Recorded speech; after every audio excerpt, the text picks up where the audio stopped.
एसआयआरचं काम आता बीएलओसह पक्षाचे बीएलए सुद्धा करतायत। काँग्रेसचे नागपूर शहराध्यक्ष प्रफुल्ल गुडदे यांनी हा आरोप केलाय। सिलेक्टिव्ह मतदान कमी करण्याचा भाजपचा प्रयत्न आहे। निवडणुका जिंकण्याकरता भाजप प्रयत्न सुरू करताय असा आरोप ते करतायत। निवासमध्ये साधारणतः 500 भारतीय जनता पक्षाचे पेड वर्कर्स तिथं मागील 1.5 महिन्यापासून रहिवास करत आहेत।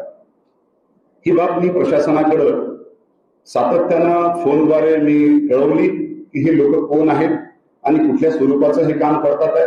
मात्र प्रत्यक्ष बीएलए त्या मतदान केंद्रावर किंवा जिथं कॅम्प भरते त्या कॅम्पमध्ये आमचे कार्यकर्त्यांनी त्या बीएलओना त्या कार्यकर्त्यांना जे बीएलए नाही त्यांना पकडलं। ते माहिती फॉर्म भरून राहिले, ते डाटा भरून राहिले।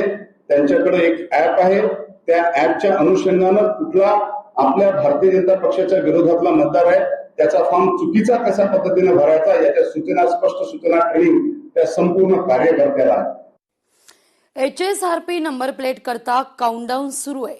31 डिसेंबर नंतर एचएसआरपी नसलेल्या वाहनांवर कठोर कारवाई होईल।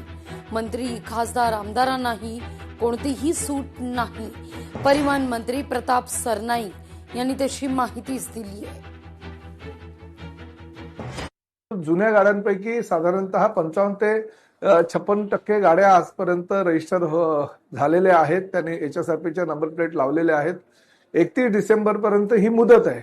मंत्री असू द्या, खासदार असू द्या, आमदार असू द्या किंवा कुठलाही लोकप्रतिनिधी जरी असेल तरी सर्वसामान्य लोकांप्रमाणे त्यांनाही एचएसआरपीची नंबर प्लेट ही बंधनकारक आहे। परंतु 31 डिसेंबर पर्यंत मुदत आहे।